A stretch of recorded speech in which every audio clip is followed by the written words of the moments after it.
página 21. El hombre ante la muerte, por Felipe Aries, 1977. 1.5 Los muertos duermen.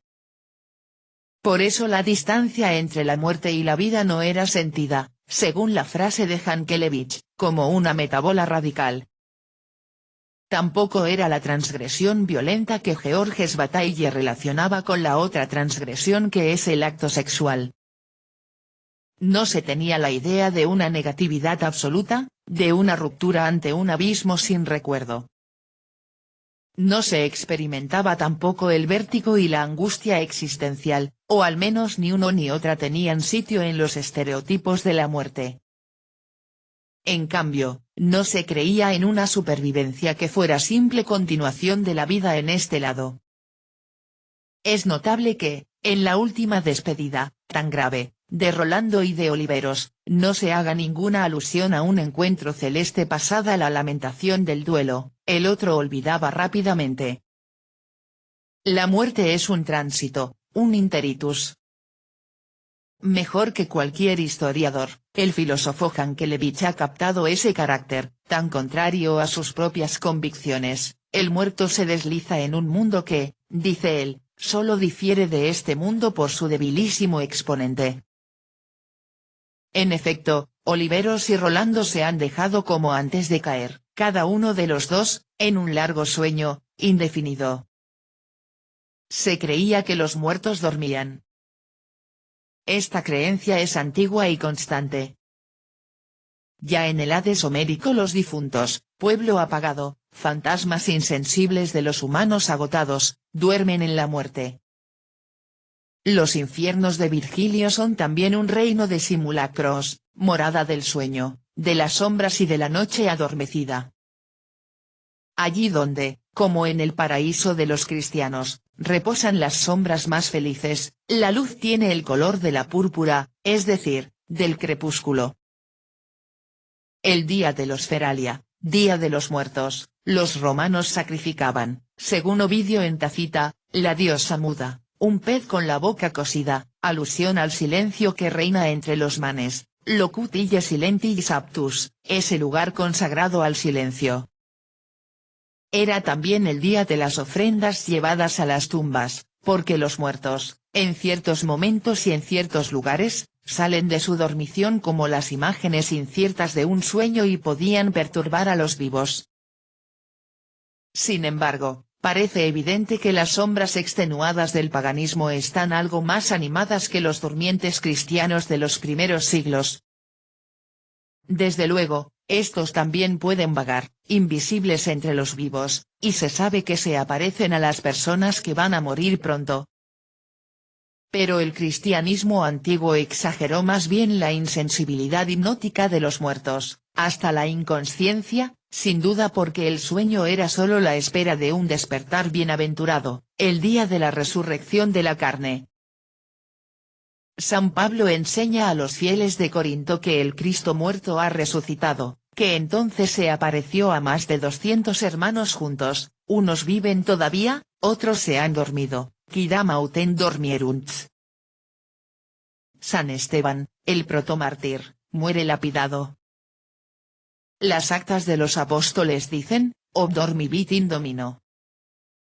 En las inscripciones, al lado del Icacer que se encuentra, mucho más tarde, bajo la forma francesa de Cigit, se lee a menudo, él duerme, reposa, hic pausat, hic requiescio, hic dormit, reculescit in insto túmulo.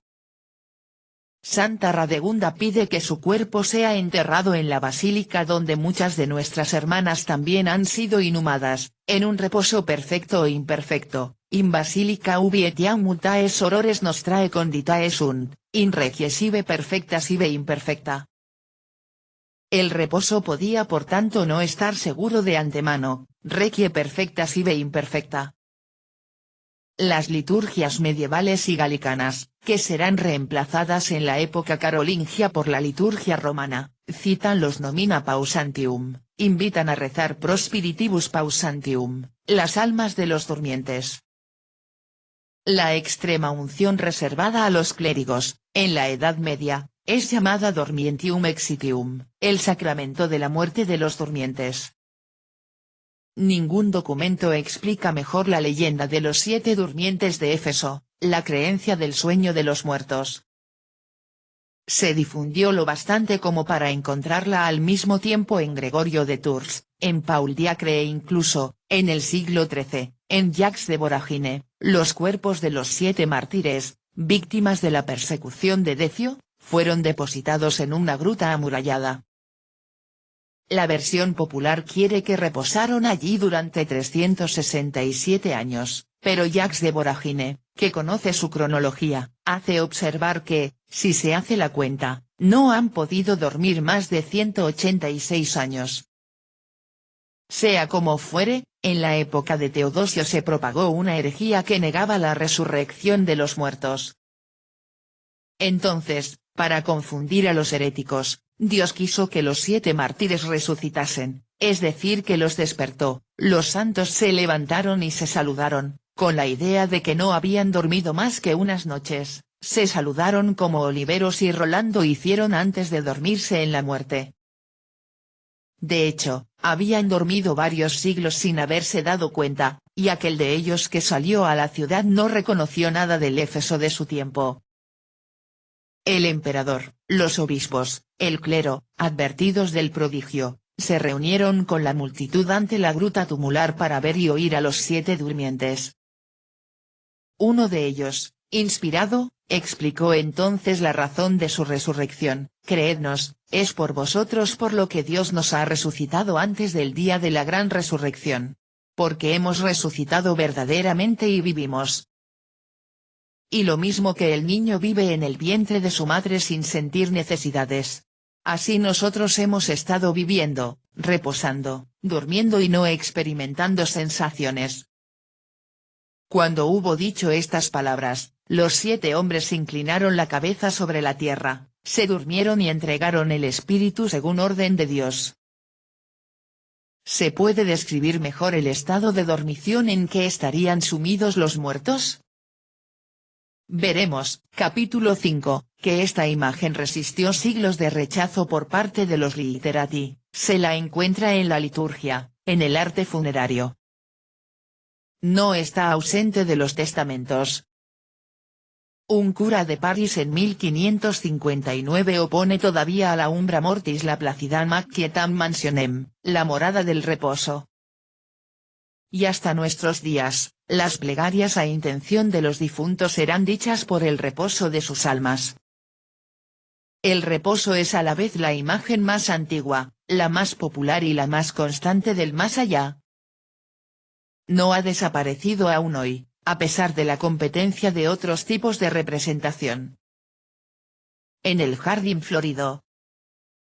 Si los muertos dormían, era más bien en un jardín florido. Que Dios reciba todas nuestras almas en las santas flores, pide Turpin a Dios ante los cuerpos de los varones. Del mismo modo Rolando ruega que en santas flores les haga yacer. Este último verso contiene perfectamente la doble representación del estado que seguía a la muerte, yacer o el sueño sin sensación, en santas flores o el jardín florido. El paraíso de Turpin y de Rolando, al menos esta imagen del paraíso, porque hubo otras, apenas es diferente de las frescas praderas del Eliseo virgiliano, que rigen riachuelos, o del jardín prometido por el Corán a los creyentes. Por el contrario, en el Hades homérico no había ni jardín ni flores. El Hades, al menos el del canto 11 de la Odisea, ignora también los suplicios que, más tarde, en la Eneida, anuncian el infierno de los cristianos. Hay mayor distancia entre los mundos subterráneos de Homero y de Virgilio que entre el de Virgilio y las representaciones más antiguas del más allá cristiano. Dante y la Edad Media no se engañaron sobre esto. En el credo o el viejo canon romano, el infierno designa la morada tradicional de los muertos, lugar de espera más que de suplicio. Los justos y los redimidos del Antiguo Testamento han esperado allí a que Cristo, tras su muerte, vaya a liberarlos o a despertarlos. Fue más tarde, cuando la idea del juicio la dominó, cuando los infiernos se convirtieron, para toda una cultura, en lo que eran solamente en casos aislados, el reino de Satán y la morada eterna de los condenados. El Euchólogo de Serapión, texto litúrgico greco-egipcio de mediados del siglo IV, contiene esta súplica por los muertos, da el reposo a su espíritu en un lugar verdeante y tranquilo. En el Hacia Pauli et Teclae, el cielo donde reposan los justos es descrito como el lugar de remozamiento y de saciedad y de alegría. Es el refrigerium.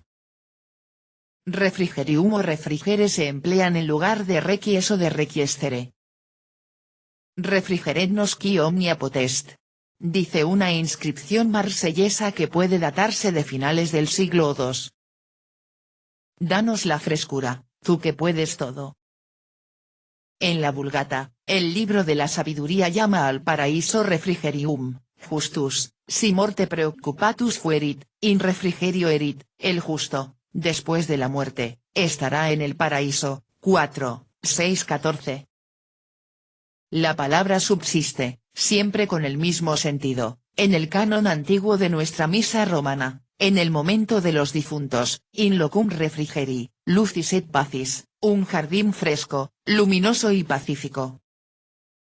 Las versiones francesas han rechazado la imagen porque, según los traductores, nosotros, en tanto que nórdicos no esperamos de la frescura las mismas delicias que los orientales y los mediterráneos. Admito que, en nuestras sociedades urbanas de hoy, se prefiera el rayo de sol a la frescura de la sombra. Pero ya en tiempos de San Luis, un piadoso recluido de Picardía, oponía al oscuro valle, hibernación de este mundo, el claro mundo, el bello estíos del paraíso. La asociación de la frescura y del calor, y también la de la sombra y la luz, evocaban al medieval de cultura de hoy tanto como al oriental la felicidad del estío y del paraíso. El paraíso dejó de ser un fresco jardín florido cuando un cristianismo depurado sintió repugnancia por estas representaciones materiales y las encontró supersticiosas. Entonces buscaron refugio entre los negros americanos. Los films que han inspirado muestran el cielo como un verde pasto o un campo de blanca nieve. La palabra refrigerium tiene también otro sentido. Designaba la comida conmemorativa que los primeros cristianos tomaban sobre las tumbas de los mártires y las ofrendas que en ellas depositaban. Así, Santa Mónica llevaba, según la costumbre de África, a las tumbas de los santos, caldo, pan y vino. Esta devoción, inspirada en costumbres paganas, fue prohibida por San Ambrosio y sustituida por servicios eucarísticos. Ha sido conservada en el cristianismo de origen bizantino, y quedan restos de ella en nuestro folclore. Es curioso que la misma palabra signifique a la vez la morada de los bienaventurados y la comida ritual ofrecida en su tumba. La actitud del convivio romano, acostado en la mesa, es la que la Vulgata da a los bienaventurados, dico autem vobis quod multi ab oriente et occidente veniente et recumbent cum Abraham et Isaac et Jacob in regno coelorum. Las palabras que designan el paraíso se encuentran emparentadas por tanto con tres conceptos: el jardín fresco, la comida funeraria, el banquete escatológico. Pero la iconografía medieval apenas sintió inclinación por estos símbolos. A partir del siglo XII prefirió a estos el trono o el seno de Abraham. El trono procede sin duda de la imaginería oriental, pero transportado a una corte feudal. En el paraíso de Rolando los muertos están sedentes. El seno de Abraham es más frecuente. A menudo adornaba las fachadas exteriores de las iglesias que daban al cementerio. Los muertos enterrados allí serán puestos un día como niños sobre las rodillas de Abraham. Es más, autores como Honorius de Autum ven en el cementerio ad sanctos el regazo de la iglesia al que están confiados los cuerpos de los hombres hasta el último día y que les lleva como Abraham en su seno. Aunque rara, La imagen del jardín florido no es, sin embargo, totalmente desconocida, reapareció aquí y allá durante el Renacimiento, en la pintura, donde los bienaventurados se pasean, de dos en dos, a la sombra fresca de un maravilloso vergel. No obstante, lo cierto es que la imagen más difundida y más constante del paraíso es la del yacente del arte funerario, el Requiescens. Página 24.